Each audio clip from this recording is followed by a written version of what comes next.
Shalom semuanya. Selamat siang. Shalom juga yang di rumah. Wah, saya sangat senang melihat teman-teman hadir di tempat ini. Sekalipun kita juga dengar bahwa sekarang Kota Batam lagi kembali merah ya coronanya.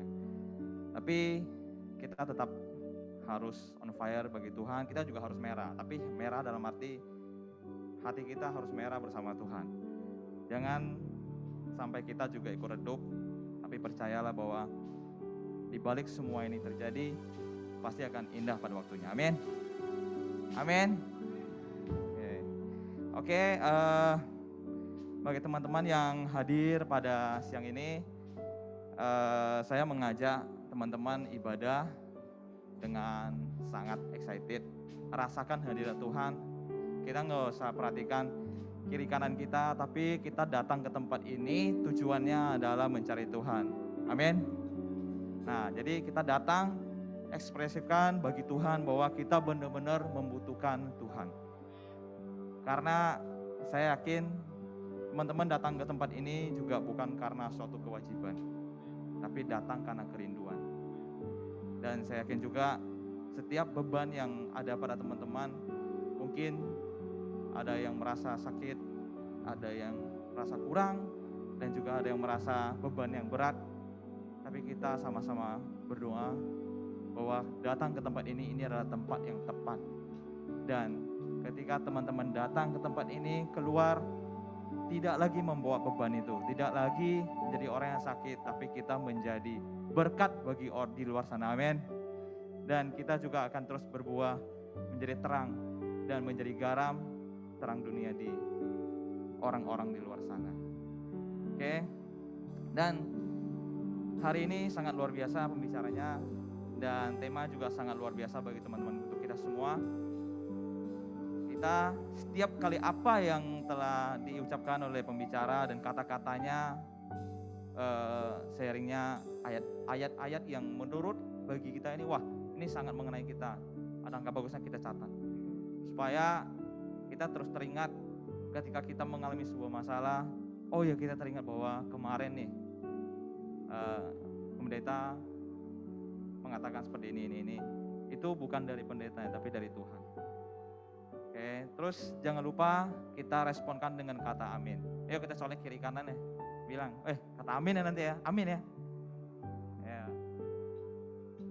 Terus tetap jaga, ini paling penting sih, ini penting juga, tetap jaga protokol kesehatan, tetap pakai masker, karena kalau seandainya kedapatan teman-teman yang maskernya pakai nanggung-nanggung gini, nah itu nanti disamperin pasti, ya.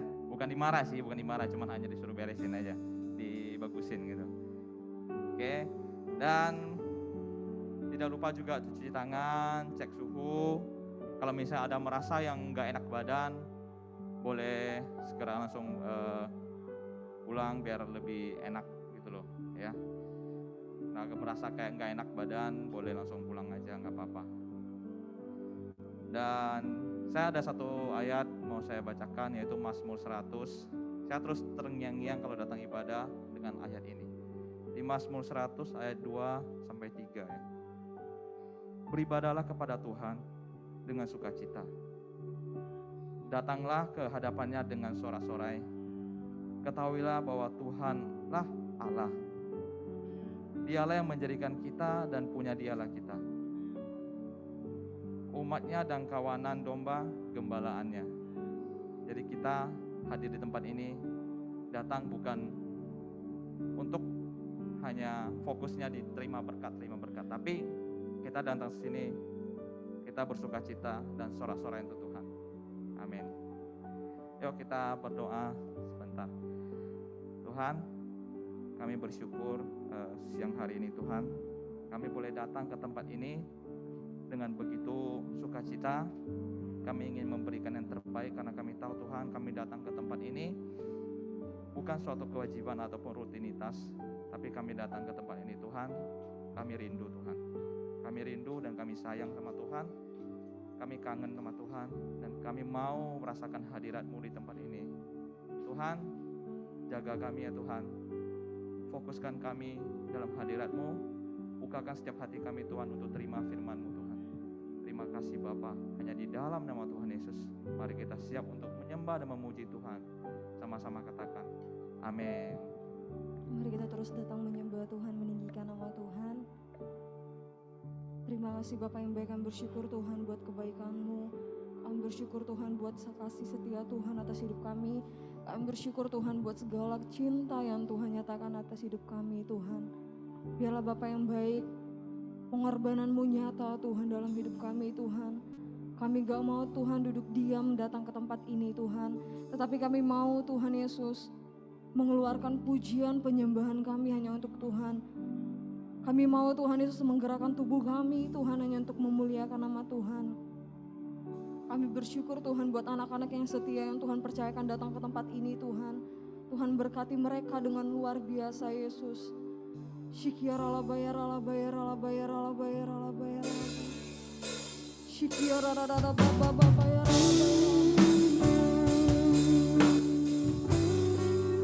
Kami bersyukur Tuhan. Kami bersyukur Yesus.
Kau buktikan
kuatkan kami Yesus, Kau kuatkan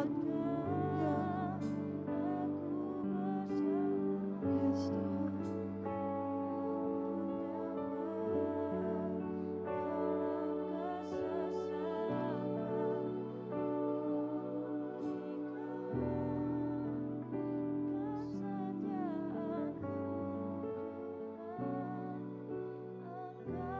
Mari kita angkat tangan kita kepada Tuhan.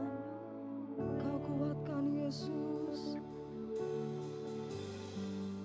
Aku bertahan, Kau harapan dalam kesesakan. Kau buktikan kesetiaan-Mu Tuhan. Engkau Allah Immanuel. Kau kuatkan, aku bertahan. Kau harapan dalam kesesakan. Kau buktikan kesetiaan-Mu Tuhan.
teman-teman kita bangkit berdiri bersama-sama.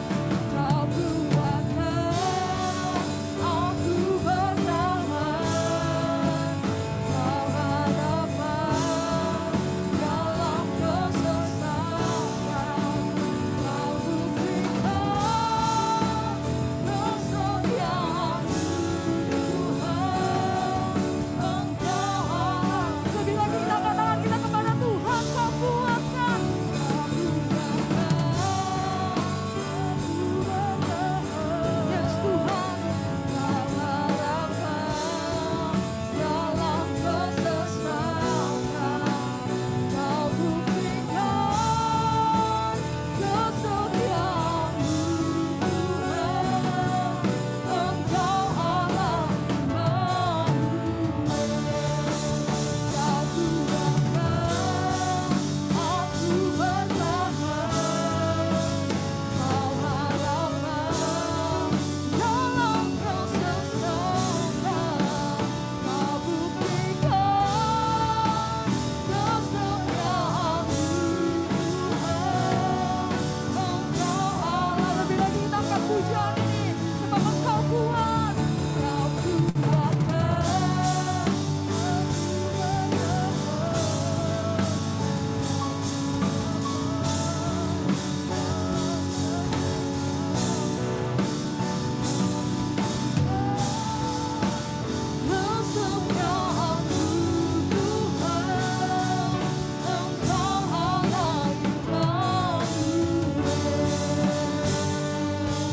Engkau Allah Immanuel, Engkau Allah Immanuel,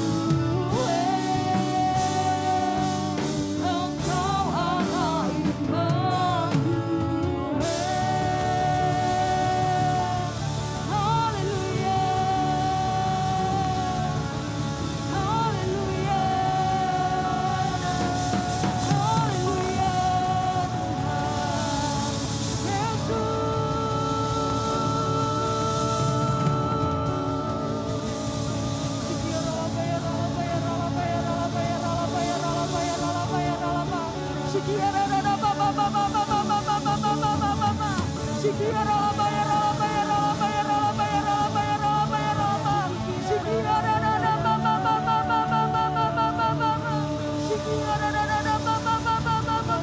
Terima kasih Tuhan, terima kasih, terima kasih Tuhan, terima kasih Yesus.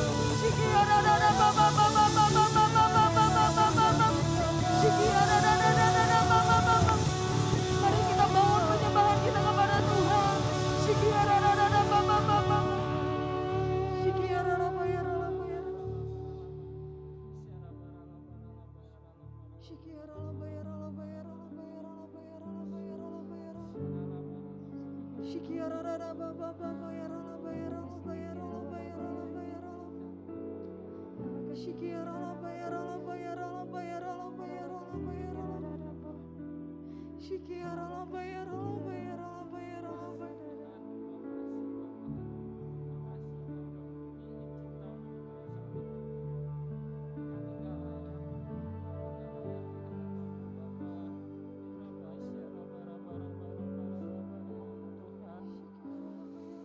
Terima kasih Tuhan buat kemurahan Tuhan. Terima kasih Kau Allah Immanuel yang selalu menyertai kami.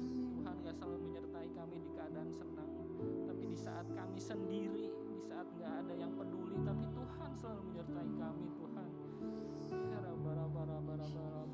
Tuhan, kami berdoa Tuhan buat anak-anakmu di tempat ini Tuhan. Kami bawa beban hidup kami di hadapan Tuhan. Kami mau seperti Maria duduk di kakinya Tuhan. Kami bawa semua beban hidup kami Tuhan. Masalah keluarga kami Bapa, kami gak sanggup tanpa Engkau Tuhan. Mohon Tuhan kesediaan Tuhan, kemurahan Tuhan menjamah kami Tuhan. Kami yakin Tuhan gak berjanji jalan selalu rata, tapi Tuhan berjanji selalu menyertai. Tuhan juga gak janji langit selalu biru, tapi Tuhan selalu menyertai. Kami yakin Tuhan, kami imani itu Tuhan. Kami percaya, kami gak mau dengar lagi perkataan si iblis, tapi kami mau hanya dengar perkataan Tuhan, bahwa masa depan sungguh ada dan harapanmu tidak akan hilang. Kami gak mau lagi Tuhan mendengar kata-kata iblis,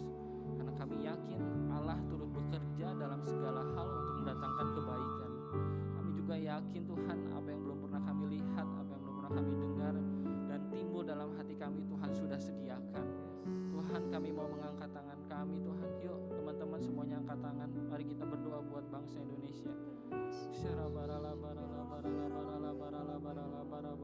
Tuhan, kami mohon belas kasihan-Mu Tuhan untuk Indonesia Tuhan. Yakin bangsa kami ada di biji matanya Tuhan. Tolong Tuhan Kau berkati. Yakin Tuhan pasti melindungi, Tuhan pasti melawat Tuhan.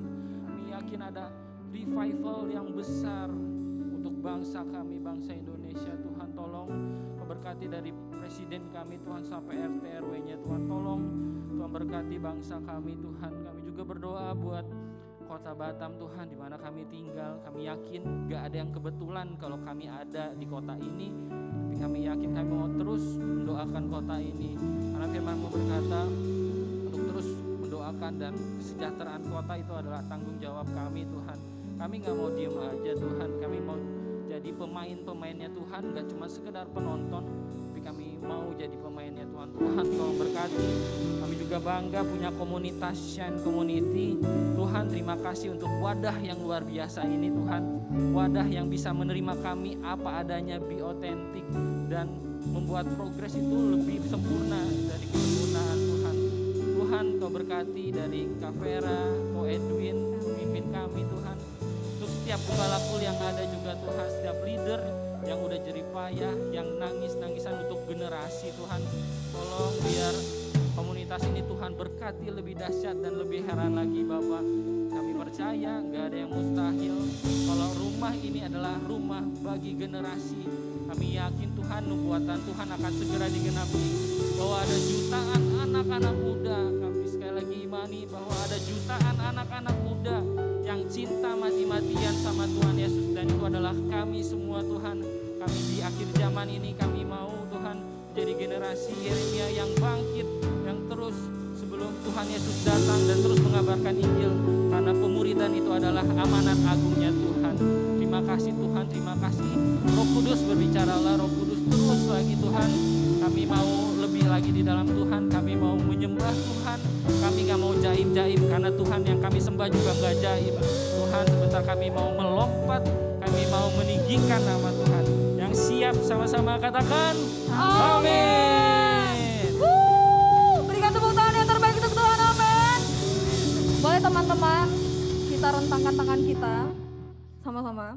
Gak boleh bersentuhan ya teman-teman, bisa atur jarak. Terus kita putar ke kanan, ke kiri, kanan, kiri. Terus tangannya diangkat ke atas. Ya. Biarlah kita bersorak-sorai, itu harus mengeluarkan energi kita untuk Tuhan, amin. Amin. Kurang semangat ini.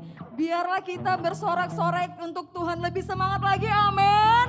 Berikan tepuk tangan yang terbaik untuk Tuhan, haleluya.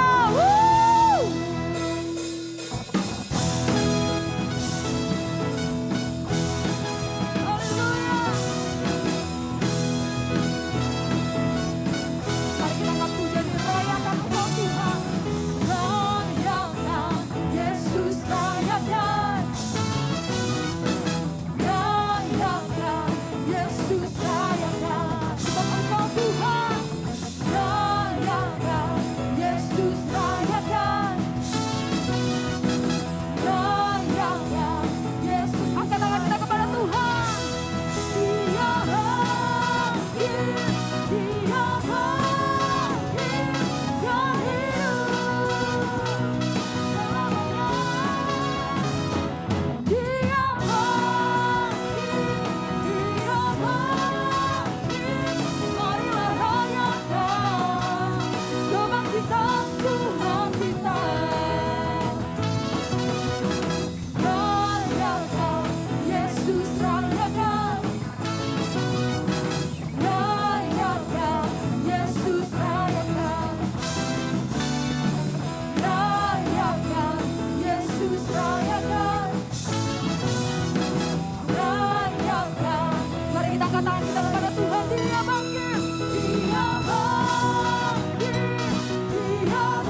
atas kepala kita dan kita katakan, Dia Bang. Ayo dong kita keluarkan suara kita kepada Tuhan. Yes Jesus. Sebab Engkau bangkit Tuhan. Dia bangkit. Dia bangkit. Marilah rayakan kebangkitan Tuhan kita. Lebih lagi bertepuk di atas. Dia bangkit. Ayo kita keluarkan suara kita kepada Tuhan.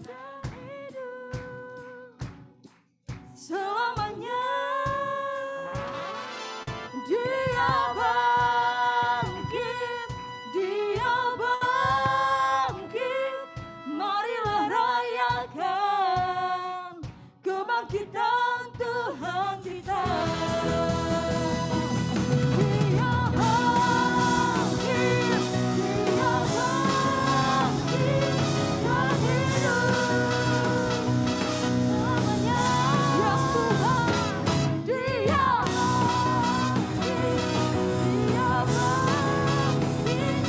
marilah rayakan, marilah rayakan, marilah rayakan kebangkitan Tuhan kita. Haleluya. Masih semangat memuji Tuhan, amin. Tepuk tangan lebih lagi di atas kepala kita.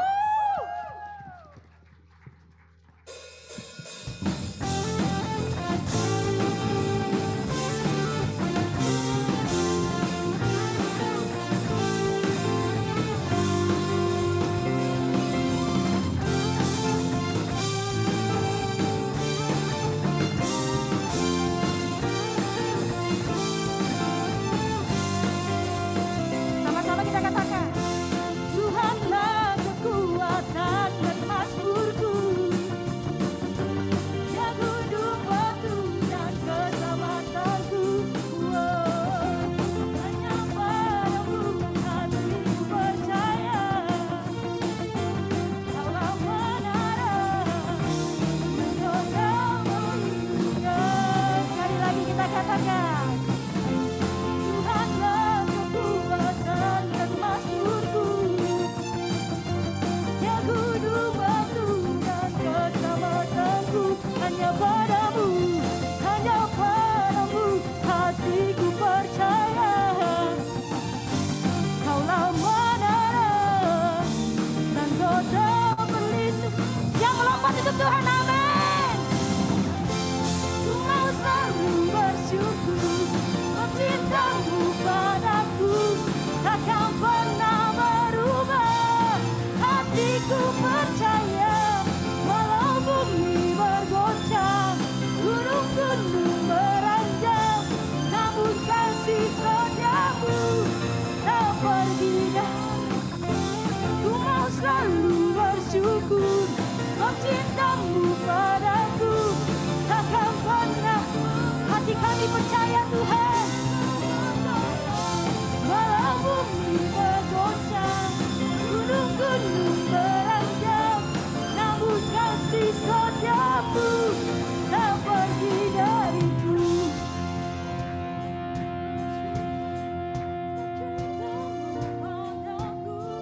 Takkan pernah berubah. Hatiku percaya, walau bumi bergoncang. Amin.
dipersilakan untuk duduk kembali.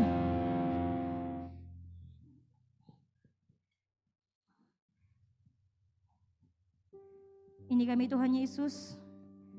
Kami sebentar lagi Tuhan akan mendengarkan firman-Mu Bapa.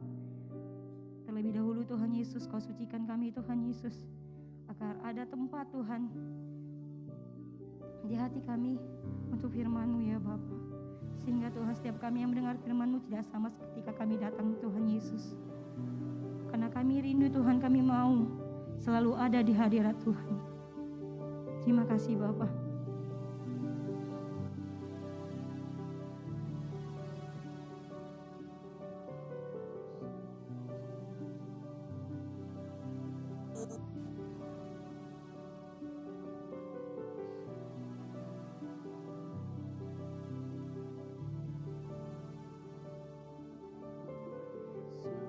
Sukacita yang tak terganti saat ada di hadirat-Mu, tak dapat ku ingkari, hanya hadirat-Mu yang mampu memuaskanku. Sukacita yang tak terganti saat ada di hadirat-Mu. Yes, benar Tuhan. Tak dapat ku ingkari, hanya hadirat-Mu yang mampu memuaskanku. Yesus, hadirat-Mu, Yesus, hadirat-Mu yang selalu puaskan jiwaku. Ku mau tinggal selalu dalam hadirat-Mu, Yesus. Ku cinta Engkau biasa, ku cinta hadir. Panggil namanya Yesus. Yesus, hadirat-Mu, Yesus, hadirat-Mu yang selalu puaskan jiwaku. Ku mau tinggal selalu dalam hadirat-Mu, Yesus. Hanya Kau yang puaskan, ku cinta hadirat-Mu. Mari kita angkat lagu ini dari awal, katakan. Sukacita yang tak terganti saat ada di hadirat-Mu, tak dapat ku ingkari, hanya hadirat-Mu yang mampu memuaskanku. Panggil namanya Yesus. Yesus, hadirat-Mu, Yesus, hadirat-Mu yang selalu puaskan jiwaku. Ku mau tinggal selalu dalam hadirat-Mu, Yesus. Hanya Kau yang puaskan, ku cinta hadirat-Mu, Yesus. Yesus, hadirat-Mu, Yesus, hadirat-Mu yang selalu puaskan jiwaku. Ku mau tinggal selalu dalam hadirat-Mu, Yesus. Hanya Kau yang puaskan. Saya undang semuanya untuk bangkit berdiri. Saya undang teman-teman untuk bangkit berdiri, katakan. Yesus, hadirat-Mu, Yesus,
memuaskan jiwaku. Ku mau tinggal selalu dalam hadirat-Mu Yesus. Hanya Kau yang puaskan. Mari jemaat Tuhan saja katakan, mari panggil Dia, panggil namanya Yesus. Amin. Yang selalu puaskan jiwaku, ku mau tinggal dalam. Sebab hanya Engkau yang memuaskan kami. Mari sekali lagi, anggap Yesus ada di depanmu saat ini. Mari panggil, katakan sama Dia, Yesus, hadirat-Mu Yesus, hadirat-Mu yang selalu. Gak ada yang lain. Ku mau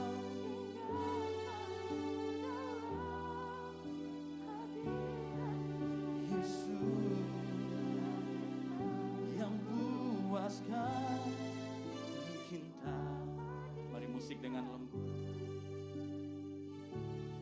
Yesus, hadirat-Mu Yesus. Mari nyanyi buat Tuhan Yesus. Sebab Dia hadir di tengah-tengah kita. Mari bilang sama Dia, aku mau tinggal selalu hadirat-Mu Yesus. Ku cinta hadirat-Mu. Ku cinta hadirat-Mu. Ku cinta hadirat-Mu.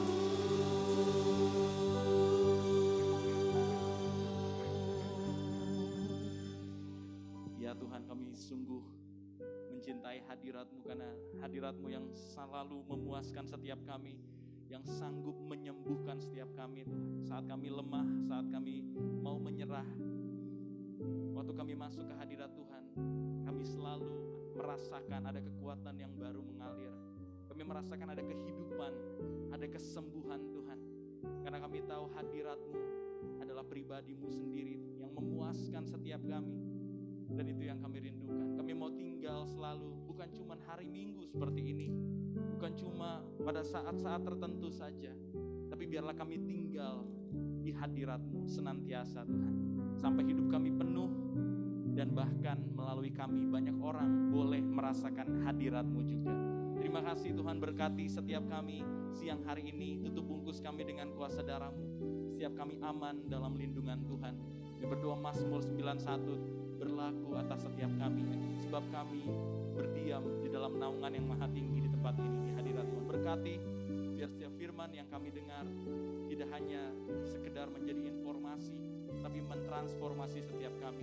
Kami berdoa Tuhan, biar kami gak hanya menjadi pendengar dan pemberita, tapi kami sama-sama menjadi pelaku firman, karena kami yakin dan percaya orang yang melakukan firman, merekalah yang mengalami janji Tuhan. Terima kasih Tuhan, berkati waktu ini, hadirat-Mu melingkupi setiap kami. Di dalam nama Tuhan Yesus, dan kita sama-sama katakan, Amin. amin. Kasih tepuk tangan yang meriah buat Tuhan Yesus. Oke, silakan duduk teman-teman semua. Oke, shalom. Wah, kurang mantap ini. Sekali lagi ya, shalom. Oke, selamat siang teman-teman semua. Dan kita udah masuk di bulan Mei. Hari ini kita masuk ke series yang baru ya. Dan kita akan terus ada seri-seri yang baru ya. Di setiap bulan kadang ada yang durasinya 1 minggu, tapi juga ada yang durasinya cuma 2 minggu atau 3 minggu. Nah, hari ini kita masuk ke seri yang baru. Judulnya adalah Home for Generation. Be authentic ya, Home for Generation. Kenapa sih Home for Generation? Karena Home for Generation adalah tagline ya, slogan dari Shine Community. Kita pakai ini sebagai slogan dengan sebuah tujuan gitu ya. Jadi kalau misalkan kalian ada di komunitas ini, di Gereja GB Windsor Square, khususnya ikut di komunitas remaja dan pemudanya, di Sian Community ini kita punya slogan. Slogannya adalah Home for Generation. Jadi Sian Community, Home for Generation. Kan banyak ya, McDonald juga punya slogan kan? Apa slogannya? Iya itu, I'm loving it. Oke? RCTI juga ada ya, RCTI. Udah gak ada yang nonton RCTI kayaknya ya. Kan itu TV nasional ya. Tapi setiap produk Nike. Apa tagline-nya? Just do it. Uang. Enggak ya, just do it. Oke? Jadi setiap produk aja ada tagline-nya. Dan saya mau bilang di komunitas ini juga ada tagline-nya. Tagline-nya adalah Home for Generation atau rumah bagi generasi. Nah, pertanyaannya kenapa sih rumah bagi generasi? Apa sih maksudnya gitu? Apa sih maksudnya rumah bagi generasi? Karena kerinduan yang Tuhan taruh nih di setiap kita sebagai pemimpin di komunitas ini, kita rindu punya hubungan dalam komunitas ini antar sesama anggotanya seperti layaknya hubungan yang ada di dalam rumah. Bukan hubungan yang ada di dalam kantor. Yang mengerti katakan amin. Ya. Jadi kalau hubungan di dalam rumah itu seperti keluarga. Kalau hubungan di kantor seperti bos sama bawahan gitu ya, sama teman kerja atau sama supervisor, sama orang-orang yang ya menggaji kita gitu. Tapi juga ada sih perusahaan-perusahaan yang juga menerapkan value seperti ini. Ya, dia merasa penting banget setiap karyawannya punya rasa kekeluargaan. Ada juga gitu ya. Nah, kalau itu aja dipikirin sama orang-orang yang di luar gereja, mestinya orang-orang yang di dalam gereja juga memikirkan hal ini. Nah, that's why tagline-nya adalah Home for Generation. Karena saya pribadi dan semua leadership team yang ada di tempat ini rindu hubungan kita nih, bukan kayak jemaat sama pendeta aja. Amin. Bukan cuma leader sama follower gitu ya, enggak. Tapi sebagai keluarga. Nah, sama halnya di keluarga ada siapa aja? Ada papa, mama, ya kan? Ada kakak, ya, ada adik. Jadi ada begitu banyak anggota keluarga. Dan sama halnya di tempat ini juga sama. Ada orang tua rohani, bapak, ibu rohani gitu ya. Ada kakak rohani, ada adik rohani. Karena ini namanya keluarga rohani. Karena kita mungkin dari background yang beda-beda. Ya, sukunya juga beda. Usianya beda-beda. Ada yang lebih junior, ada yang lebih senior. Tapi biarlah setiap kita sama-sama menempatkan diri sebagai keluarga di tempat ini. Yang mengerti boleh katakan amin. Sebab Tuhan juga ngajarin bahwa waktu ada unity, kesanalah Tuhan memerintahkan berkat-berkatnya. Jadi waktu kita membangun rasa kekeluargaan di tempat ini, maka saya juga percaya berkat Tuhan akan dicurahkan. Oke. Why Home for Generation? We desire to build this home as a place where family stays. Amin. Yang mengerti boleh katakan amin. Nah, tapi sama juga nih. Setiap keluarga jasmani kita aja nggak sempurna. Betul nggak? Dan saya mau bilang juga sama. Keluarga rohani di tempat ini juga nggak sempurna. Kalau kita mengalami kekecewaan di keluarga jasmani kita, bukan berarti kalau kita punya keluarga rohani ini tidak akan mengecewakan. Pasti juga bisa mengecewakan. Ya, saya ngomong begini supaya kita mengatur ekspektasi. Jangan sampai setiap kali melihat orang gereja, pokoknya orang gereja nggak boleh mengecewakan saya. Orang keluarga kita aja yang punya hubungan darah sama kita aja bisa ngecewain loh. Apalagi kita nih yang nggak ada hubungan darah. Tapi kita disatukan oleh standar dan nilai-nilai yang sama, yaitu firman Tuhan. Jadi mungkin aja kita bisa saling menggesek. Kita bisa aja saling nggak sengaja nih ngecewain satu sama lain. Atau mungkin juga sama dengan sengaja malah ya mengecewakan satu sama lain. Contoh deh di sini siapa yang kakak adik pernah sengaja nyari ribut, ya kan? Udah tahu adiknya lagi ngapain, pokoknya gangguin gitu ya. Atau sebaliknya, udah tahu kokonya atau kakaknya lagi ngapain, adiknya isengin, sengaja pasang lagu kenceng-kenceng atau apapun. Emang sengaja kan?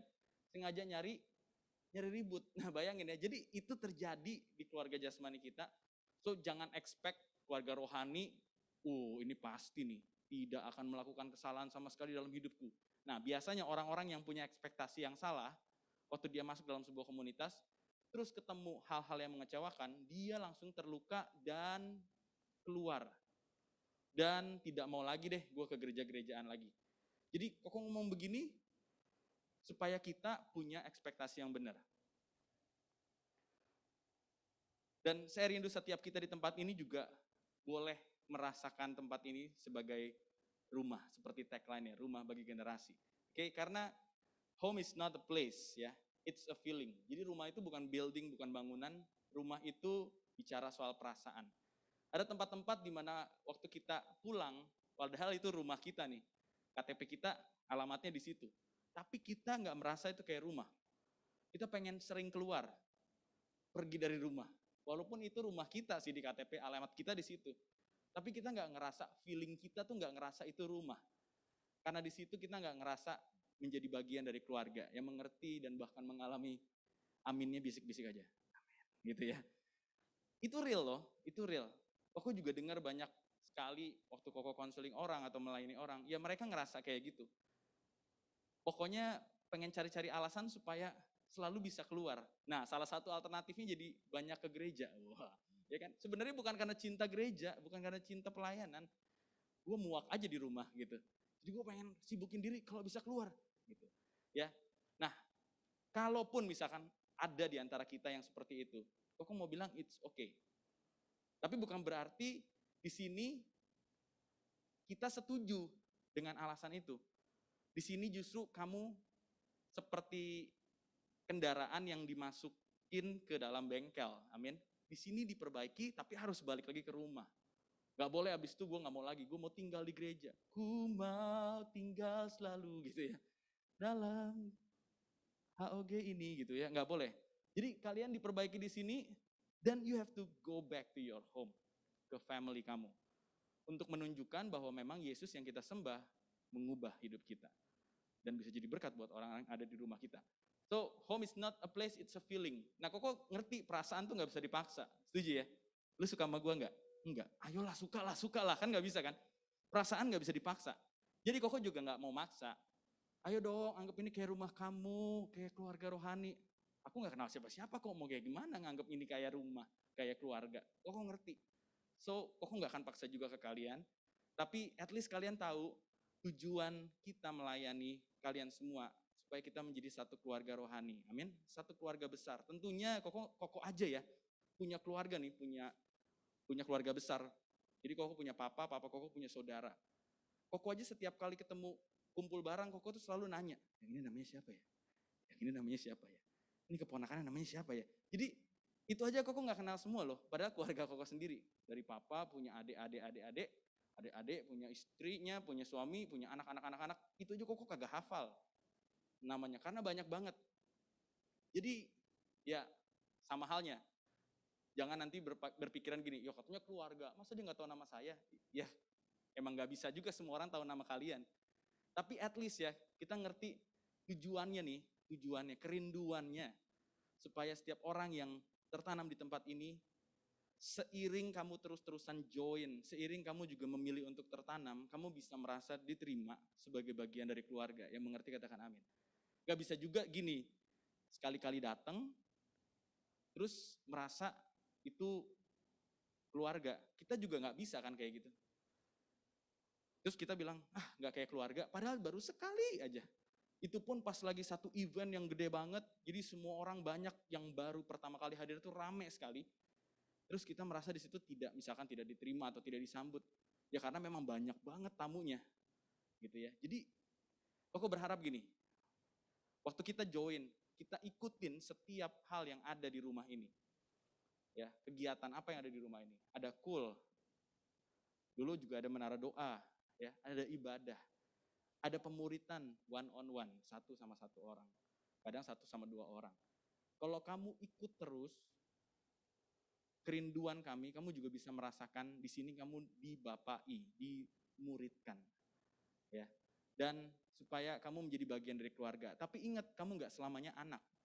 suatu hari kamu juga akan jadi bapak rohani bagi orang lain. Suatu hari di tempat ini, kamu nggak selalu jadi adik rohani. Suatu hari kamu akan jadi kakak rohani bagi adik-adik kamu yang nanti baru kenal Yesus belakangan. Yang nanti katakan yes. Oke, jadi ini tagline-nya kenapa namanya Home for Generation. Karena generasi tidak hanya kita, generasi demi generasi. Koko ingat banget 10 tahun yang lalu, Koko ke Batam 2011. Koko datang beberapa orang di tempat ini tuh dulu masih sekolah. Ya, Koko datang. Berarti 10 tahun lalu bayangin ada yang sekarang udah lulus kuliah, dulu tuh masih SMP. Gitu. Dan generasi terus berjalan. Ada lagi orang-orang yang baru. Ada lagi anak-anak yang lebih muda. Ada yang stay, ada yang pergi. Tapi itu nggak masalah. Yang penting selalu ada rumah buat orang-orang yang merasa homeless. Ya, orang-orang yang ngerasa, aduh gue nggak punya rumah, gue nggak punya papa mama, gue nggak punya keluarga yang ideal yang bisa ngajarin nilai-nilai. At least kalau tuh kamu datang ke tempat ini, kamu ngerasa aku diajarin di sini, aku dididik di sini. Di rumah aku bebas ngapain aja. Kalau di sini aku diatur dan diajarin. Jadi kamu bisa ngerasa, malah aku dapatin figur orang tua tanda kutip di tempat ini. Itu kerinduan kami.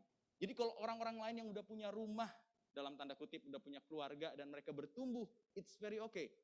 Ya ada banyak yang dari sini juga pernah pindah ke gereja lain dan gak masalah.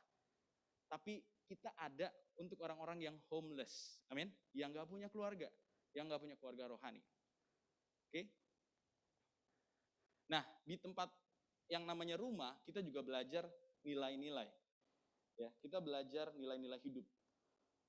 Waktu saya bilang rumah, langsung dikonekin ke kata family. Ya. Jadi waktu kita ada di keluarga, keluarga adalah tempat kita pertama kali belajar nilai-nilai dalam hidup. Tapi faktanya nih, nggak semua nilai yang kita belajar di family kita atau di keluarga kita adalah value yang benar. Ya kan? Kadang-kadang nggak sadar orang tua kita bisa ngajarin nilai yang salah. Tapi karena waktu itu kita masih kecil, mungkin masih usia 1-2 tahun, terus kita terus bertumbuh sampai usia 11 tahun. Nah, di situ semua yang diajarin, semua yang kita lihat, semua yang kita dengar dari keluarga kita ambil sebagai nilai hidup. Nah, nilai akan menentukan apa yang kamu putuskan dalam hidup ini. Boleh dibantu next? Oke, karena nilai itu punya pengertian, hal yang dianggap penting dan dijadikan standar dalam mengambil keputusan. Jadi di keluarga kita belajar, apa sih yang keluarga saya anggap penting? Itu akan dijadikan standar untuk mengambil keputusan. Dan kita waktu usia 0 ya, baru lahir sampai remaja deh 11-12 tahun, kita akan absorb semua nilai-nilai yang diajarin. Bahkan kadang mereka nggak sengaja ngajarin, tapi mereka ngelakukan. Dan akhirnya kita ngelihat, oh oke. Contoh nih ya, kalau misalkan dia masih kecil kayak usia Tobi gitu 3 tahun, terus misalkan nih pas lagi ngomong dia lagi panggil kita, terus kita lagi pegang handphone sebagai orang tuanya ya. Dia ngajak ngomong dan segala macam, terus saya nggak ngeresponin dia atau nggak nengok ke dia, secara nggak sadar dia langsung nangkep sebuah nilai. Oh, ada sesuatu yang lebih penting yang lagi dikerjain sama papa. Dan waktu dia lihat itu handphone atau mungkin laptop dengan alasan papa lagi bikin khotbah kayak apa kayak gitu ya, kan dia kagak ngerti khotbah, nggak ngerti kan, tapi dia ngerasa oh berarti itu lebih penting, itu lebih penting. Secara nggak sadar itu jadi nilai yang dibawa sama hidup dia.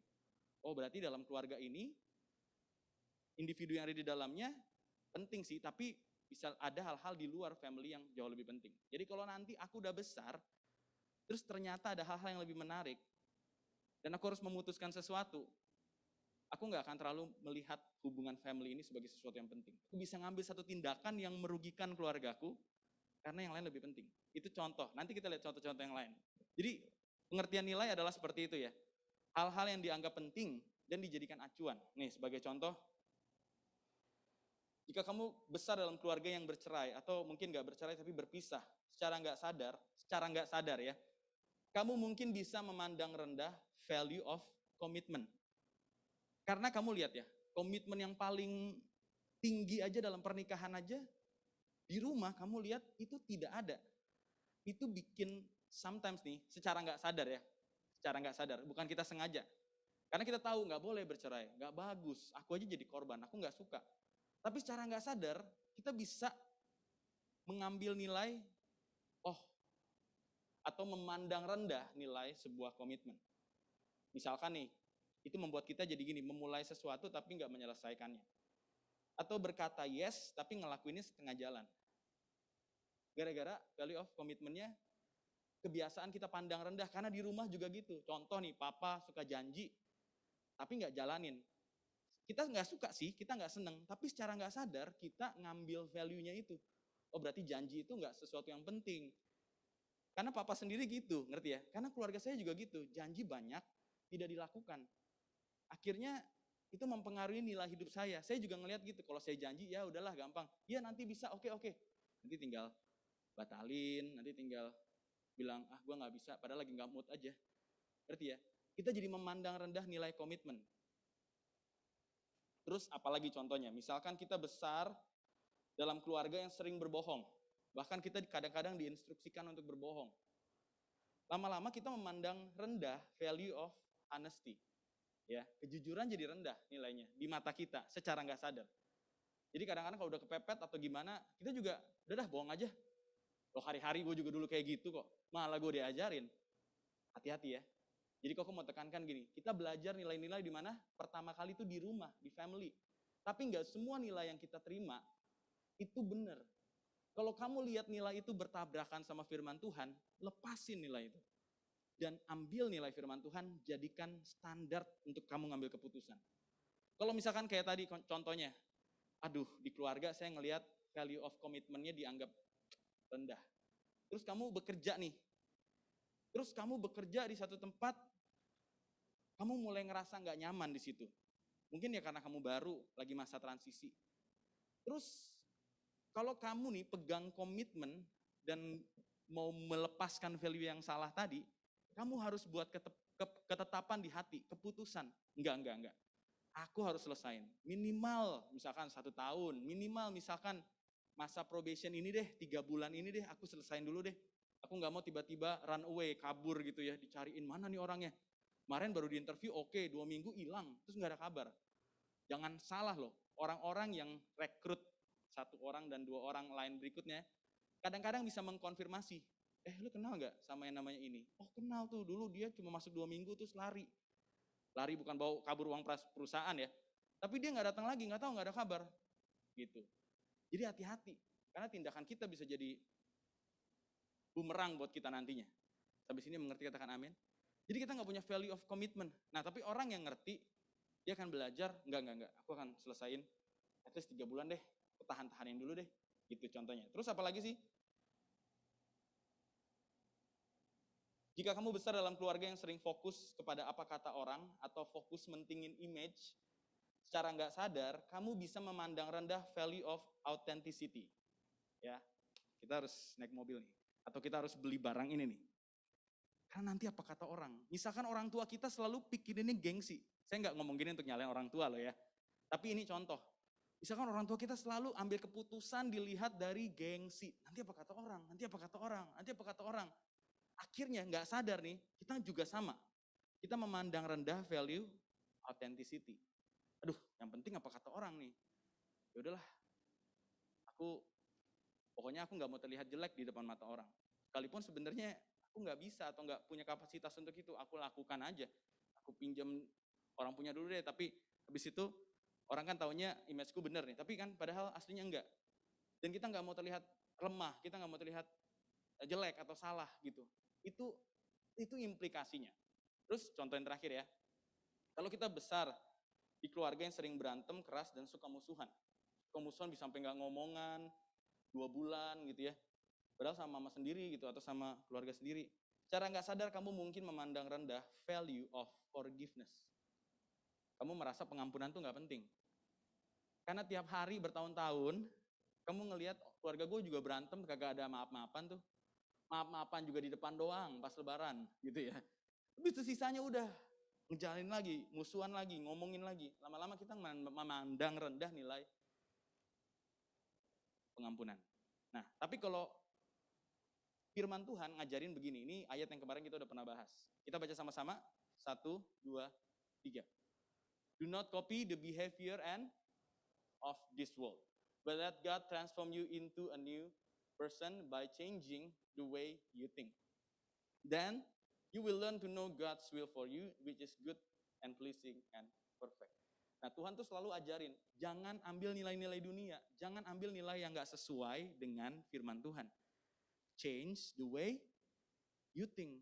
Jadi kalau selama ini kita besar di keluarga yang memberikan banyak nilai yang salah, dulu mungkin kita nggak aware, tapi setelah kita belajar firman Tuhan, kita mulai aware, kita mulai sadar, oh salah nih. Nah, waktu kamu udah sadar, lepasin nilai itu. Ambil nilai firman, jadikan itu standar untuk kamu mengambil keputusan. Contoh, soal komitmen. Ada ayat firman Tuhan bilang begini, yang berpegang pada sumpah walaupun rugi. Ini ada ayat atasnya lagi ya sebenarnya. Siapakah yang boleh menumpang di kediamannya Tuhan? Siapa yang boleh naik ke gunung kudusnya Tuhan? Nah, dikasih tahu nih siapa aja. Nah, salah satunya adalah orang yang melakukan hal ini. Yang berpegang pada sumpah walaupun rugi. Jadi orang yang pegang komitmen itu dipandang Tuhan boleh masuk ke hadirat dia atau boleh masuk ke kediamannya dia, ke tempat tinggalnya Tuhan. Berarti di mata Tuhan komitmen penting nggak? Nah penting. Nah jadi waktu kita udah lihat, oh firman Tuhan bilang kayak gini nih, apapun yang sedang kamu kerjakan sekarang, belajar untuk komitmen. Sekalipun kamu ngerasa gua salah ambil keputusan, nyesel gua, tapi ya udah tetap berpegang pada sumpah walaupun rugi. Ya udah gua selesain dulu deh, at least 3 bulan ini deh. Setelah itu gua review lagi. Oke? Kalau kamu misalkan tumbuh dalam keluarga yang tadi tuh, yang sering banget suka ngebohong, bahkan kayaknya kebohong tuh hal yang diizinin gitu di keluarga. Coba, terus waktu kamu baca Alkitab, kenal Tuhan Yesus, saat teduh, tiba-tiba kamu baca Amsal 2 ayat 7. Ia menyediakan pertolongan bagi orang yang jujur. Pas kamu baca kata itu, pasti Roh Kudus tuh langsung menohok, ya, langsung gitu. Menjadi perisai bagi orang yang tidak bercela lakunya. Iya di sini Tuhan menyediakan pertolongan bagi orang jujur. Nah, waktu kamu baca ini, lepasin nilai-nilai yang memandang rendah kejujuran. Oke? Jangan bohong lagi. Karena orang tuaku mungkin dulu kayak gitu karena dia belum kenal Tuhan. Aku sekarang udah kenal Tuhan. Waktu aku baca, ayatnya bilang begini. Nah, sekarang aku nggak mau copy custom and behavior of this world, tapi aku pakai firman Tuhan ini untuk change the way I think. Amin. Ubah cara saya berpikir. Setelah itu kamu akan mengerti mana kehendak Tuhan. Tadi Roma bilang begitu ya, Roma 12 ayat 2. Terus soal kekudusan nih. Aku tahu bahkan ada keluarga yang ngebiarin anaknya untuk pacaran gak kudus. Ya gak apa-apa berduaan di kamar, kamu tidur aja di sini berduaan. Padahal pacaran. Bahkan mungkin masih muda banget gitu ya. Ya udah tua juga gak boleh ya kan. Jadi kayak gak apa-apa. Mungkin dulu papa mama juga gitu. Enggak, saya gak bilang papa mama kalian ya. Mungkin dulu mereka punya experience gitu loh. Dulu aku juga gak apa-apa. Udah gak apa-apa lah. Anak muda mengerti lah. Yang penting jangan macam-macam ya. Udah gak apa-apa. Ngerti ya, hati-hati ya. Nah waktu kamu ngelihat kayak gitu tiap hari di rumah. Gak sadar nih memandang value of holiness itu jadi rendah. Akhirnya kita nggak ngambil keputusan, waktu kita tahu itu nggak kudus, nggak apa-apa, gitu, ngerti ya? Do not copy the custom and behavior of this world. Tuhan bilang apa? Sebab ada tertulis, kuduslah kamu sebab aku kudus. Tuhan bilang, kuduslah kamu sebab aku kudus. Jadi kekudusan penting, karena Tuhan sendiri kudus. Kalau kita bilang, I love you Lord, berarti kita harus menganggap penting apa yang Tuhan anggap penting. Ya mengerti, katakan amin. Jadi kekudusan harusnya jadi penting juga. Karena Tuhan yang kita layani, Tuhan yang kudus. Nah ini contoh. That's why betapa pentingnya nilai dalam kehidupan kita. Orang yang tiap hari hidupnya diisi oleh nilai firman Tuhan, pasti kalau ngambil keputusan atau buat sebuah pilihan, gak akan sembarangan. Dia akan jadikan firman Tuhan sebagai acuan atau standar untuk ngambil keputusan. Bukan perasaan dia. Karena feeling come and go. Atau bukan apa kata orang kebanyakan. Bukan juga apa kata orang tua. Kalau itu hal yang benar ya iya, terima dong. Ya. Tapi kalau misalkan kita udah tahu, aduh ini gak sesuai. Jangan terusin nilai itu. Karena kalau kamu terusin, one day kamu punya anak, kamu terusin hal yang sama. Kamu warisin nilai yang salah. Kalau hari ini kamu ngerasa gini nih, tapi susah kok. familyku gini. Aku udah terpapar, bukan virus, terpapar nilai-nilai yang buruk melulu gitu ya. Terus aku harus start family, mesti taruh nilai-nilai yang baik. Udah gimana nih ceritanya? Kayaknya berat kan? Kayaknya susah kan? Tapi apa yang bisa kita lakukan? Kalau kamu ada dalam posisi seperti itu, kamu fokus aja, terus membaca firman Tuhan. Ngerti nggak ngerti, ya kayak yang Kak Kris kemarin ajarin ya. Biar itu mengisi pikiran kita dan ngedorong keluar semua kotoran-kotoran dan nilai-nilai yang salah. Ya kayak gelas yang isinya ada air kotor. Terus aja dituangin air bersih, sampai kotorannya semua keluar. Yang mengerti katakan amin. Itu yang bisa kita lakukan. Tanggung jawab kita memang lebih gede. Tapi kamu akan lihat nanti buahnya waktu kamu punya anak. Wah, anak saya udah beda nih, generasi yang berbeda. Dia bisa punya fresh start. Dia nggak mulai dari defisit, karena bapak mamanya udah cari modal, udah punya nilai-nilai yang benar. Sekarang aku taruh ke dalam kehidupan anakku. Yang mengerti katakan amin. Dan yang rindu ngelihat seperti itu katakan yes. Oke, itu tujuan gereja ngadain ibadah untuk naruh nilai yang benar sesuai firman. Itu tujuan saat teduh loh. Itu tujuan kita cool. Waktu kita cool bareng, emang kalian pikir ngapain? Buat foto doang? Kagak. Ya, di cool itulah kita belajar. Oh, nilai yang gue pegang salah ya. Oke, aku belajar dari apa kata Tuhan? Oke, ya udah aku tuker deh. Susah tapi worth it. Oke. Nah, hari ini Koko mau ajarin satu nilai yang kita praktekkan di sini, ya di komunitas ini, di rumah. Ingat ya, rumah tempat kita belajar nilai. Di rumah ini juga ada sebuah nilai yang kita sering dengung-dengungkan, tapi kadang orang salah mengartikan. Jadi sepanjang minggu ini, bulan ini, setiap minggu kita akan bahas nilai-nilai apa yang ada di rumah ini, rumah bagi generasi. Nah, dengan cepat ya, yang pertama, emang cuman ini sih hari ini, ya be authentic. Katakan be authentic. Oke, artinya be authentic apa sih? Real and original. Katakan real and original. Jadi kalau misalkan di sini dikasih tahu, be authentic yuk. Artinya jadilah real dan original. Real artinya apa? Apa adanya. Original artinya asli. Ntar kita lihat ya. Nah, masalahnya gini. Ini cerita Tuhan Yesus. Ini kok kepikiran beberapa bulan yang lalu. Ya, kita baca aja yuk apa yang terjadi. Yesus satu ketika sedang dalam kerumunan. Terus di situ ada ahli Taurat dan orang Farisi. Perhatikan ya. The teacher of religious law. Jadi pengajar agama, hukum-hukum agama. And the Pharisees are the official interpreter. Jadi kalau kalian nggak ngerti nih kitab Musa, kalian bisa tanya sama orang Farisi. Orang Farisi itu punya sertifikat boleh menafsirkan artinya apa. Keren ya. Ini berarti dua golongan orang yang sangat mengerti firman Tuhan lah istilahnya gitu. Terus, nih Tuhan Yesus bilang gini, practice and obey whatever they tell you, but do not follow their example. Ini Tuhan Yesus ngegas banget. Tuhan Yesus lagi dihadapin sama murid-murid, terus ada kerumunan, terus ada orang Farisi dan ahli Taurat. Terus Tuhan Yesus ngajar ngomong gini, kalian semua gitu ya, ikutin apa yang mereka ajarin, lakukan apa yang mereka ajarin, tapi jangan ikutin teladan mereka. Ngeri ya? Ikutin nih yang mereka ajarin, tapi jangan ikutin hidupnya.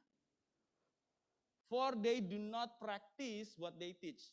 Karena mereka nggak melakukan apa yang mereka ajarin.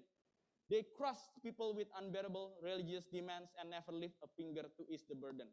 Everything they do is for show, cuma biar kelihatan rohani. Masalahnya mereka punya legalitas untuk menentukan ini boleh atau enggak. Karena mereka ini official interpreter. Jadi kadang ya, kalau kita ke Israel tuh ada banyak hukum-hukum turunan dari hukum Taurat yang semestinya Tuhan nggak ngomong gitu, tapi mereka bikin. Dan akhirnya itu jadi beban. Makanya Tuhan bilang gini, kamu dengerin apa yang mereka ajarin, tapi jangan ikuti hidup mereka. Bahkan Tuhan lebih keras lagi, makin bawah ayatnya makin ngegas. Terus dia bilang, celakalah kamu, teacher of religious law and you Pharisee, karena kamu munafik. For you are so careful to clean the outside of the cup and the dish. Jadi kamu katanya bersihin bagian luarnya, but inside you are filthy. Tapi di dalamnya kotor. Full of greed and self-indulgence. You blind Pharisees, first wash the inside of the cup and the dish, and then the outside will become clean. Tuh. Jadi dia bilang gini, orang Farisi tuh di depannya kelihatan bersih, dalamnya tuh kotor. Coba deh kamu mulai bersihin dari dalam, nanti luarnya ikut bersih. Nah itu clue juga buat setiap kita. Aku mau bertobat kok, aku mau berubah. Mulai dari dalam. Dalamnya beres nih, udah maafin, udah punya hubungan yang dekat sama Tuhan. Nanti luarnya berubah. Tiba-tiba kalian gak sadar, kok gue udah gak suka ngomong kotor lagi ya? Gue udah gak marah-marah lagi loh. Dalamnya dulu berubah, oke? Nah terus Tuhan ngegas lagi bagian yang terakhir. Ini bayangin ya, ini orang Farisi mukanya udah kayak apa tahu kali ya, diomongin di depannya, kasih tahu ke jemaat gitu ya. Nih, jangan ikutin mereka nih. Terus sekali lagi dibilang, kamu tuh munafik, kamu tuh kayak kuburan katanya. Kuburan biasanya kan di atasnya ditaruh bunga-bunga kan, cantik gitu kan, dalamnya apa? Tulang, mayat. Jadi Tuhan bilang kayak gitu, kamu tuh beautiful on the outside, but filled on the inside with dead people's bones and all sort of impurity. Di luar kamu kelihatan righteous, di dalam hati kamu penuh dengan kemunafikan dan bahkan gak taat sama hukum yang kamu sendiri ajarin. Jadi kok mau tekankan gini ya, value authentic di tempat ini adalah untuk menjadi real, bukan fake. Ya, Koko jelasin. Kita di sini mau setiap orang datang dengan belajar otentik. Otentik berartinya apa adanya. Ya. Nah kita lihat cerita ini ya. Ini kontras sekali. Yang pertama, story of adulterous woman. Jadi ini perempuan yang kedapatan bersinah. Koko singkat cerita aja nanti baca sendiri di Yohanes 8. Jadi Yesus lagi-lagi nih, ahli Taurat sama orang Farisi datang. Terus dia bawa perempuan yang kedapatan bersinah. Lucunya, masa yang kedapatan cuma ceweknya? Kalau orang kedapatan bersinah pasti sepasang. Aneh ya, karena mereka memang mau jebak Tuhan Yesus. Tapi entah kita tahu apa alasannya. Terus dibawalah, as he was speaking, the teacher of religious law and Pharisees brought a woman who had been caught in the act of adultery. Udah bersinah nih. They put her in front of the crowd.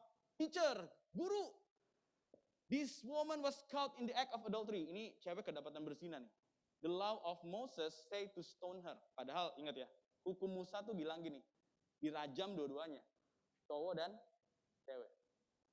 What do you say? Ya dia mau ngetes kan. Kalau Yesus bilang apa? Hukum Musa sih harusnya dibunuh aja nih, lemparin batu. They were trying to trap him into saying something they could use against him. But Jesus stooped down, dia gini, and wrote in the dust with his finger. Dia pakai jarinya, dia tulis di tanah. Terus mereka tuh masih nungguin, ayo, mau jawab apa? Tuhan Yesus malah begini. Ya kan? So he stood up again and said, all right, but let the one who has never sinned throw the first stone. Yang gak pernah buat dosa duluan, silakan lempar batu. Pertama. Terus dia turun lagi, he stooped down again and wrote in the dust. Tahu nggak ini apa yang Yesus lakukan? Aneh ya, orang lagi mendesak dia untuk lemparin batu, Yesus malah tulis di tanah 2 kali. Nah, kalau kita baca, ini adalah Yesus tuh melakukan hal yang tertulis di kitab Yeremia. Koko bacain aja, kita nggak usah buka ayatnya. Kitab Yeremia bilang begini, O Lord, the hope of Israel, all who forsake you will be put to shame. Semua yang meninggalkan kamu akan dipermalukan. Those who turn away from you, semua yang menjauh dari Tuhan, will be written in the dust. Akan ditulis namanya di debu. Because they have forsaken the Lord, the spring of living water. Jadi kesimpulannya gini, apa yang Yesus lakukan? Dia tulis nama orang. Ini berdasarkan ini ya, berdasarkan literatur dan informasi orang-orang yang mengamati tentang konteks ini. Yesus menulis nama orang-orang itu, ahli Taurat dan orang Farisi, plus waktu dia berlutut yang kedua, dia tulis dosa-dosanya. Bayangin tuh. Tapi itu mungkin banget. Kalian pernah nggak sih dengar kesaksian atau ada seorang nabi datang, terus dia bisa langsung tahu, kamu dosa ini. Nabi aja bisa tahu loh, nabi Tuhan nih. Apalagi Yesus, bener gak? Makanya dia bilang gini, oke, gue tulis namanya dulu ya. Ayo gimana nih? Yang gak dosa, lempar duluan. Gue tulisin satu-satu namanya. Oh ini dosanya ini, dosanya ini. Terus kalian lihat ayat berikutnya. When the accuser heard this, they slip away. Slip away. Oh, oke, mundur perlahan. Oke. One by, kan namanya keluar. Aduh, nama gua. Aduh, dosa gua barusan. Kaburlah dia. Sorry. Oke, gua duluan ya. Mau ini ada latihan musik. Gua duluan ya. Gua mau ke perpustakaan dulu ya. Duluan ya guys, gitu ya. Satu-satu mulai keluar. Tapi yang dimulai dari mana? Beginning with the oldest, yang paling senior. Jadi bisa jadi yang ditulis nama pertama paling senior itu ditulis plus dosanya. Dan gak ada yang berani. Ini yang Yesus lakukan. Kebayang gak sih? Kita di posisi perempuan itu, iblis nih, udah tuh. Atau orang-orang yang gak kenal kita deh, yang jahat sama kita. Udah itu emang gak bener tuh orang tuh. Tuhan Yesus tulis nama orang-orang itu. Mereka juga dosa kok, kenapa mereka menghakimi kamu? Emang mereka punya hak untuk menghakimi?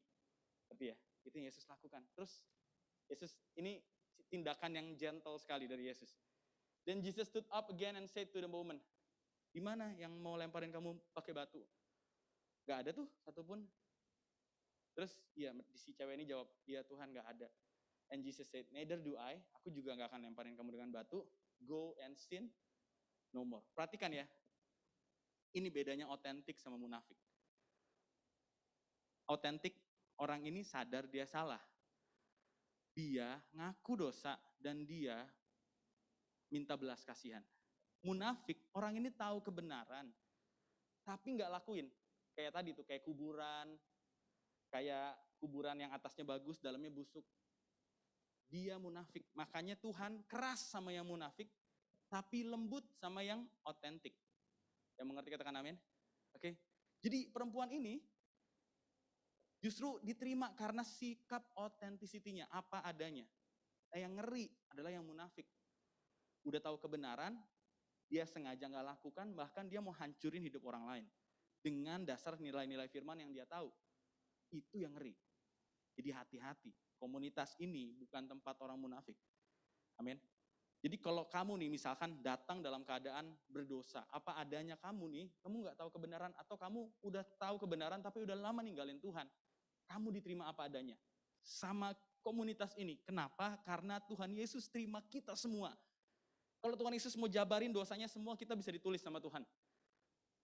Edwin dosanya ini, Tony dosanya ini, ngerti ya? Jadi kita nggak bisa saling menghakimi satu sama lain.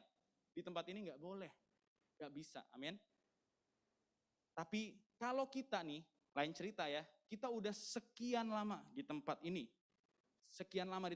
terus kita udah tahu banyak firman, malah kita udah kayak jadi mereka nih, udah bisa ngajar, dan dengan sengaja melakukan dosa, itu namanya munafik. Itu namanya fake. Sama yang kayak gitu, Tuhan keras. Kok pertama mikir gini, kok Tuhan gak bersikap otentik sih? Kan ini ahli Taurat kok gak diterima dengan penuh kasih, tapi orang berdosa diterima dengan penuh kasih. Masalahnya, ahli Taurat ini udah pada tahu firman, tapi gak ngelakuin. Makanya dibilang, kamu ikutin ajarannya, jangan ikutin perilakunya. Oke, jadi tempat ini, gereja, adalah tempat untuk orang-orang belajar otentik. Sekalipun kamu bobrok banget, dosa banget, me too, saya juga. Tapi Yesus terima. Nah sekarang setelah sekian lama, Koko kenal Tuhan nih. Kalau Koko dengan sengaja ngelakuin dosa, yang jelas-jelas Koko tahu itu udah gak bener, Koko munafik. Do not follow me. Kalau Koko ini munafik. Yang mengerti katakan amin. Jangan ikutin. Karena Tuhan Yesus juga bilang gitu, jangan ikutin. Kamu ikutin ajarannya, jangan ikutin orangnya. Jadi yang pertama komunitas ini mau ngajarin kita, yuk jadilah apa adanya. Kamu gak usah selalu terlihat rohani. Kamu gak perlu selalu terlihat baik-baik saja. Kamu gak perlu selalu terlihat statusnya semua oke, baik. Kamu perlu ceritain juga your darkest story, oke? Karena Tuhan terima kita apa adanya. But God show His great love for us by sending Christ to die for us while we were sinner. Waktu kita masih berdosa, Yesus mati. Itu tanda kalau Dia memang terima kita apa adanya. So just be real. Oke? Just be real. Kalau kamu udah sekian lama ikut nih, terus kamu ngerasa, aduh aku perlu cerita deh kayaknya. Aku memang perlu untuk belajar otentik nih. Supaya orang nggak ngelihat aku kayaknya baik-baik aja. Padahal sebenarnya aku nggak baik, gitu. Aku harus cerita. Carilah orang yang kamu percaya dan cerita. Apakah dengan cerita masalahku selesai? Kagak. Tapi paling tidak ya, kamu belajar jadi orang yang di favor sama Tuhan. Seperti perempuan tadi.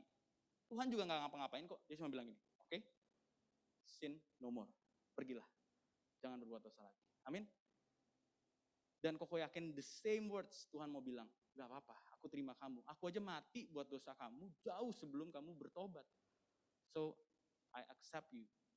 Jangan buat dosa lagi ya. Yang mengerti katakan amin. Nah, be real, not fake. Oke, koko boleh minta keyboardis aja?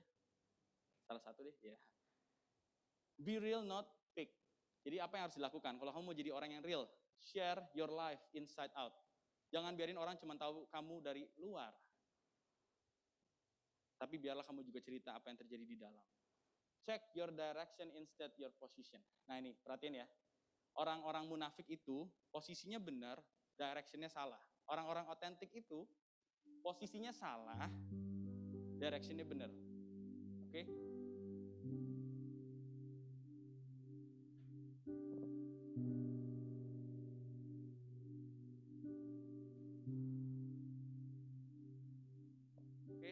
Jadi, aku ulang ya, kalau orang munafik, posisinya benar nih, directionnya salah.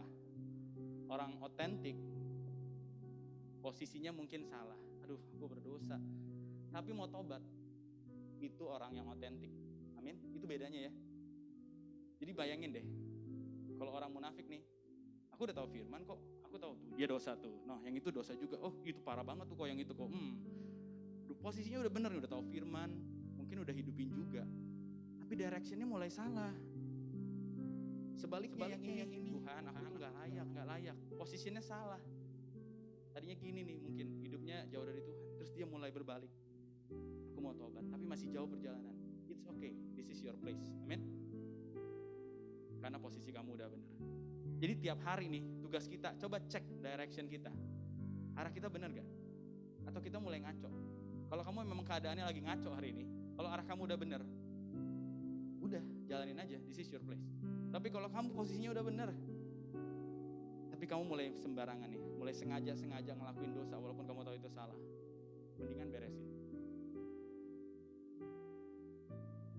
Jadi be authentic di tempat ini, datanglah apa adanya. Kamu gak perlu datang dengan segudang prestasi rohani, sekalipun yang ada di list kamu cuma kesalahan dan dosa, Tuhan terima kita.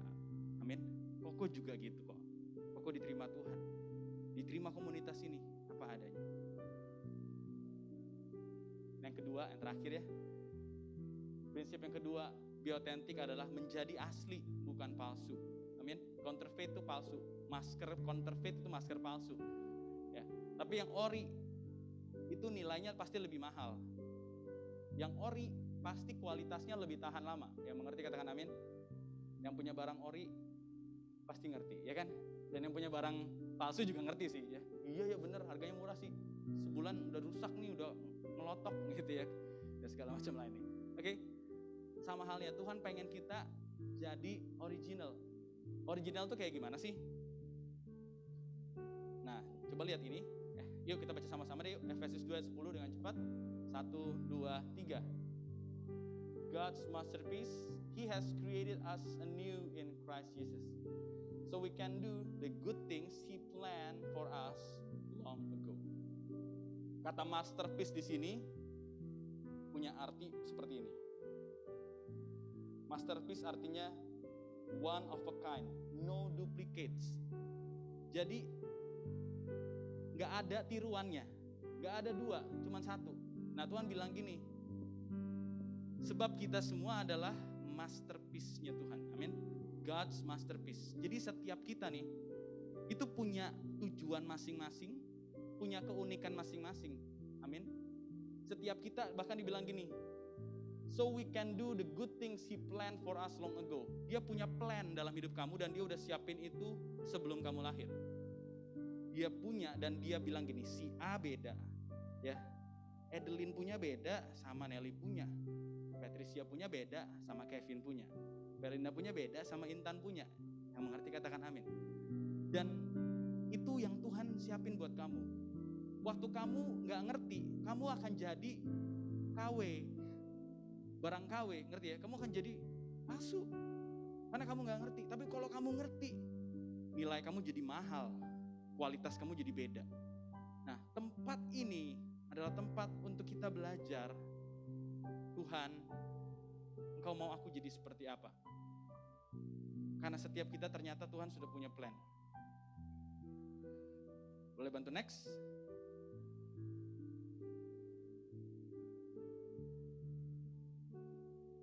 Coba perhatikan kalimat ini ya. Itu udah mau selesai.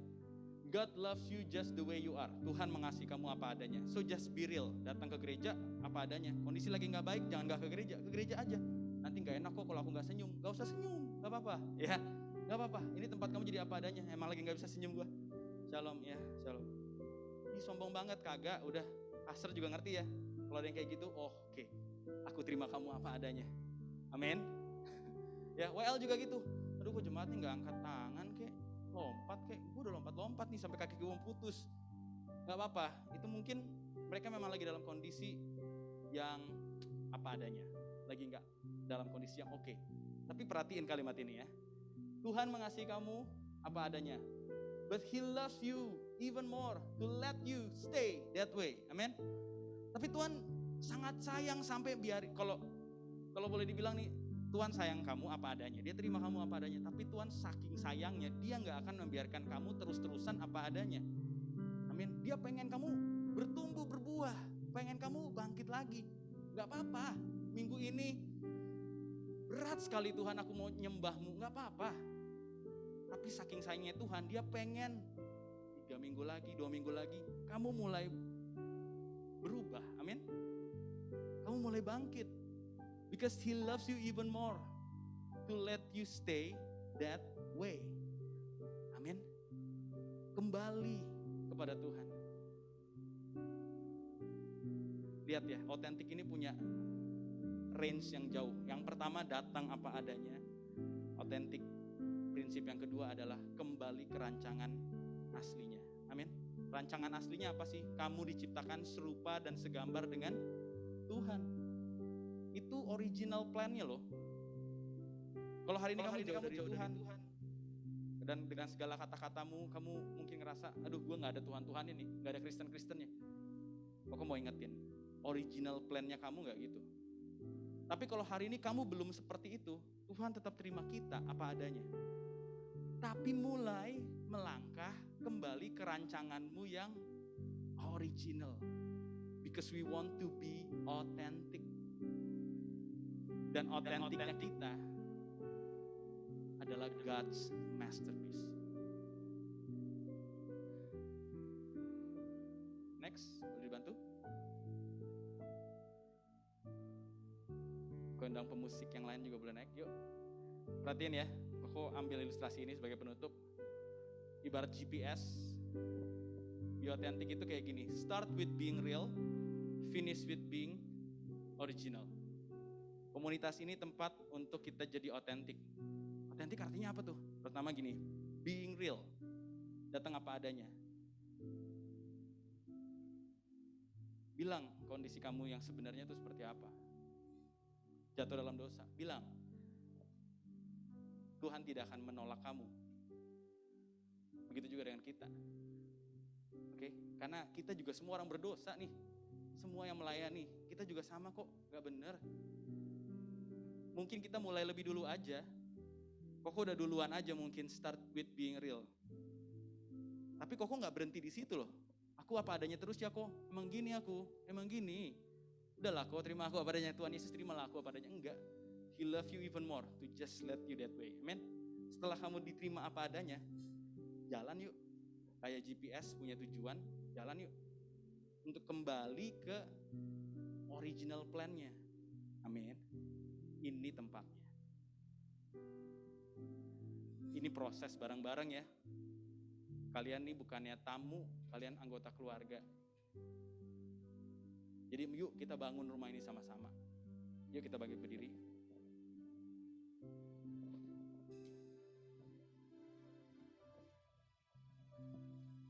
kita pejamkan mata kita sebentar sebelum kita masuk ke perjamuan kudus. Kita pejamkan mata kita sebentar. Kalau ada di antara kita yang ngerasa belum jadi apa adanya, masih sering pakai topeng. Koko tahu loh, pakai topeng itu melelahkan. Dulu Koko juga gitu. Tiap hari dulu jatuh dosa pornografi, terus minggu pelayanan, gak ada yang tahu sih. Cuman capek banget rasanya. Capek banget. Kelihatannya sih, rajin ya. Bilang ke orang tua saya gitu ya, kan orang tua saya juga pelayanan kan. Wah rajin nih, gak tahu aja nih, om tante ini gak tahu aja. Capek loh pakai topeng tuh. Kalau kalian juga ngerasa kayak gitu, capek. Just be real. Tuhan gak akan tolak kamu. Kami juga orang-orang yang sebenarnya sama juga. Tapi kita diterima. That's why kita bangun value ini. Leadership yang ada di sini juga bangun value ini. Kita terima. Seperti Tuhan menerima kita. Bahkan mati. Jauh sebelum kita bertobat. Waktu kita masih berdosa, Kristus mati untuk kita. So just be real in the presence of God. Just be real in this community. Tapi ingat, jangan terus-terusan di situ. Jangan selamanya di situ. You have to move, come back to your original plan. Karena Tuhan pengen kamu jadi otentik, artinya juga menjadikan setiap kita asli, kembali ke rancangan yang semula. Dan the more you connect with God, the more you connect with His purpose. Makin sering kamu nyambung sama Tuhan, makin kamu kenali tujuan Dia dalam hidup. Terima kasih Tuhan Yesus. Terima kasih Tuhan Yesus. Masing-masing yuk dengan Tuhan. Tuhan kami butuh Engkau Tuhan. Seperti Engkau memperlakukan perempuan yang kedapatan bersinah itu. Tuhan tolong kami. We want to just be real in the presence of God. Terima kasih Tuhan Yesus. Lord, I'm amazed by you. Lord, I'm amazed by you. Lord, I'm amazed by you. How you love me. Sing, Lord, I'm amazed. Lord, I'm amazed by you. Lord, I'm amazed. Lord, I'm amazed by you. Lord, I'm amazed. Lord, I'm amazed by you. And how you love me. And how you love me. Come on, sing this song. Lord, I'm amazed by you. Lord, I'm amazed by you. Lord, I'm amazed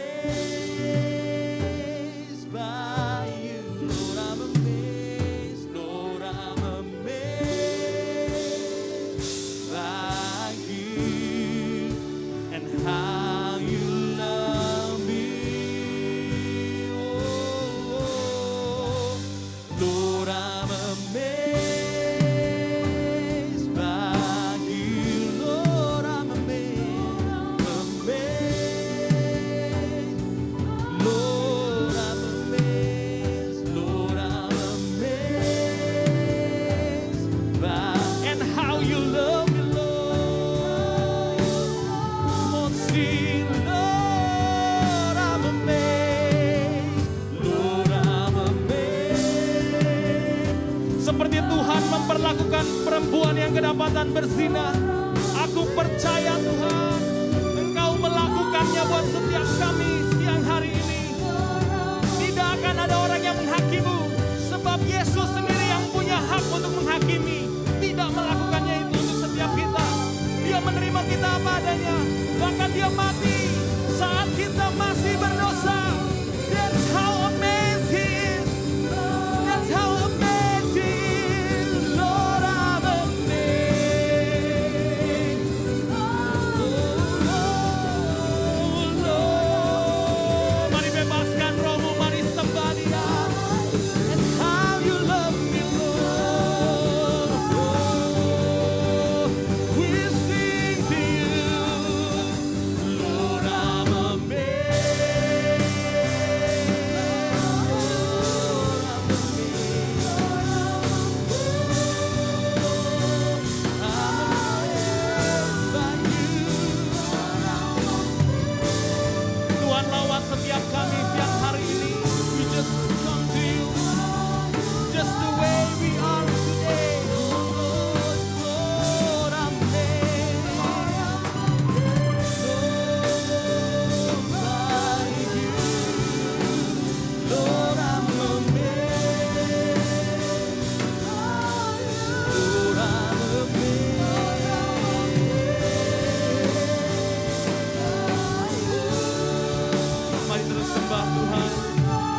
betul sembah Tuhan.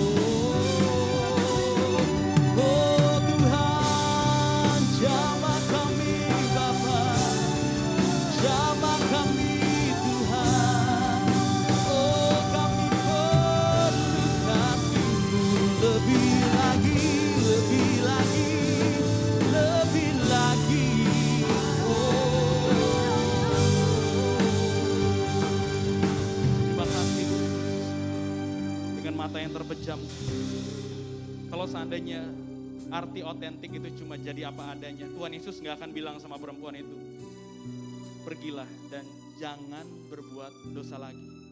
Artinya arti otentik nggak cuma aku terima kamu yang berdosa, tapi ada satu action berikutnya, jangan berbuat dosa lagi.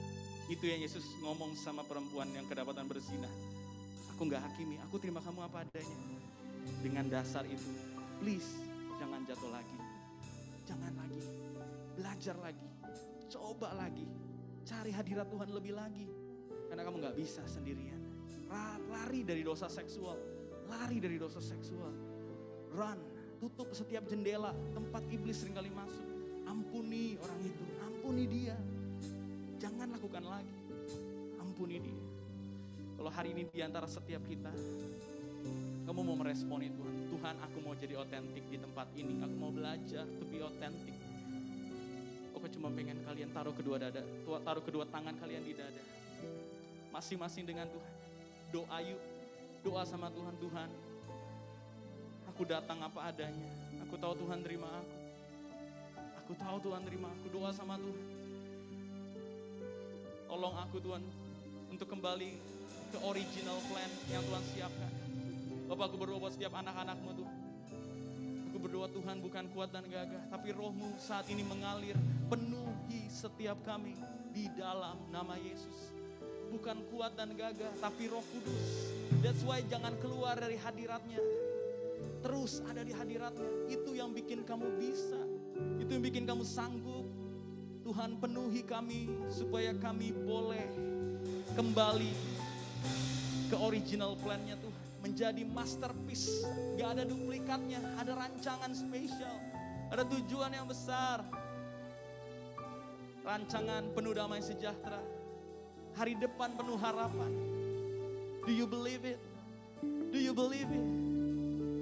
Kalau nyawa saja Yesus kasih, masa-masa depanmu dia gak pikirin. Terima kasih Tuhan Yesus. Sekali lagi penuhi kami dengan hadirat-Mu Tuhan. Penuhi kami dengan hadirat-Mu. Terima kasih Bapa. Terima kasih Tuhan. Kau melingkupi setiap kami. Kau melingkupi setiap kami. Berkati kami semua Tuhan. Di dalam nama Tuhan Yesus. Haleluya, sama-sama kita katakan. Amin. Kita berikan tepuk tangan buat Tuhan Yesus. Dengan posisi tetap berdiri, mari kita siapkan perjamuan kudus. Buat teman-teman yang belum dapat boleh angkat tangan. Kita akan melakukan perjamuan kudus.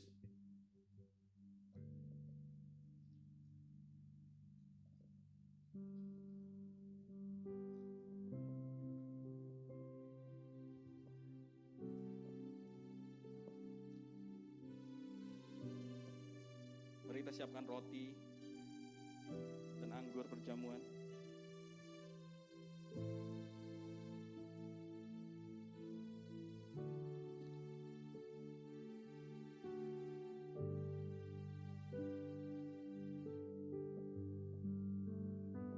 Mari tetap dalam hadirat Tuhan. Yuk kita angkat roti di tangan kanan kita.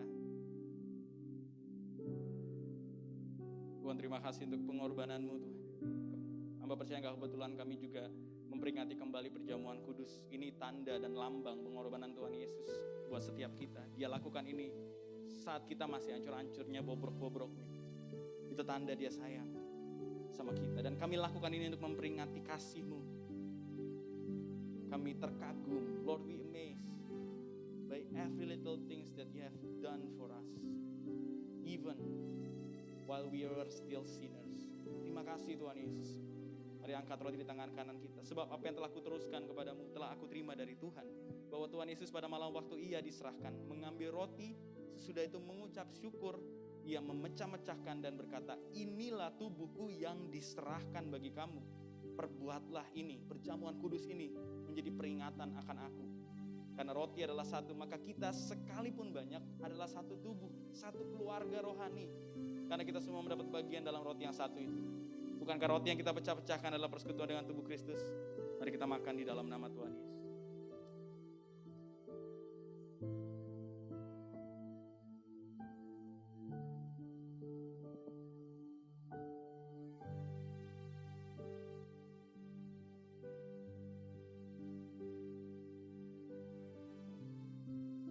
Mari kita siapkan cawan kita.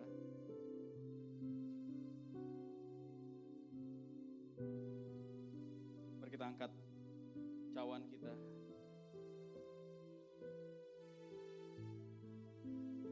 Demikian juga ia mengambil cawan sesudah makan lalu berkata, cawan ini adalah perjanjian baru yang dimeteraikan oleh darahku. Perbuatlah ini setiap kali kamu meminumnya menjadi peringatan akan aku. Setiap kali kamu makan roti ini dan minum cawan ini, kamu memberitakan kematian Tuhan sampai ia datang. Dan bukankah cawan pengucapan syukur yang atasnya kita ucapkan syukur adalah persekutuan dengan darah Kristus? Mari kita minum di dalam nama Tuhan.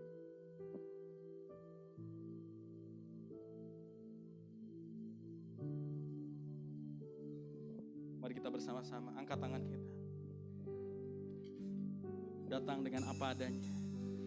Lord, I'm amazed by you. Lord, I'm amazed by you. Lord, I'm amazed. Oh, how you love me, Lord. Oh, Lord, I'm amazed. Lord, I'm amazed.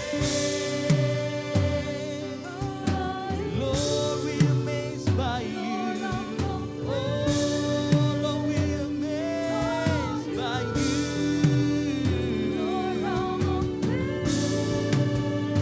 Oh, mari sekali lagi nyanyikan buat Tuhan Yesus. Anggap dia berdiri di hadapan. We sing to you. Lord, I'm amazed by you, Lord. Thank you, Lord God.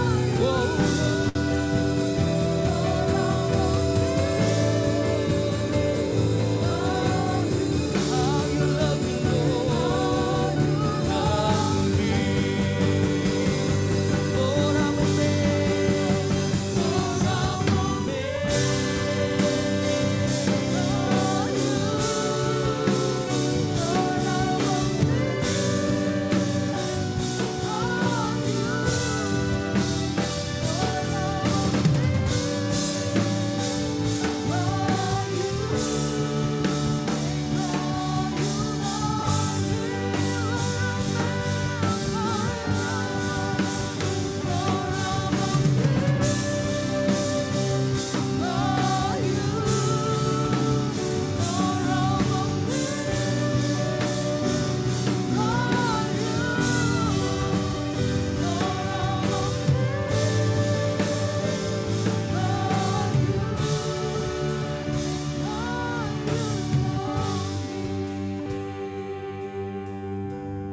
Terima kasih Bapak yang baik, terima kasih Tuhan buat kebaikan Tuhan. Kami telah mendengarkan firman Tuhan yang begitu luar biasa membangun hidup kami Tuhan. Kami bersyukur Tuhan Yesus buat kasih Tuhan, kami bersyukur buat cinta Tuhan. Kami berdoa Tuhan buat Ko Edwin, biarlah Tuhan memberkati anak Tuhan yang luar biasa ini, berkati keluarganya, anaknya Tuhan, bahkan bawa dia lebih naik lagi Tuhan, bukan hanya di tempat ini Tuhan Yesus, tapi kami mau Tuhan, Tuhan pakai hamba-Mu ini sampai keluar bangsa-bangsa Tuhan. Terima kasih, kami bersyukur biarlah Tuhan firman pada hari ini Tuhan Yesus menjadi rema bagi kehidupan kami, biarlah kami terus merenungkannya itu siang dan malam Tuhan. Kami bersyukur, pakai kami dengan luar biasa juga Tuhan, Biarlah Tuhan Yesus kami akan memberikan persembahan kami, bahkan kami juga akan mendengarkan pengumuman kami. Tuhan berkati kami. Terima kasih Bapak, di dalam nama Tuhan Yesus, haleluya, amin. Amin. Kita berikan tepuk tangan buat Tuhan Yesus. Oke, silakan duduk teman-teman. Karena ini minggu yang pertama, kita akan memberikan persembahan plus persepuluhan ya. Dan nanti di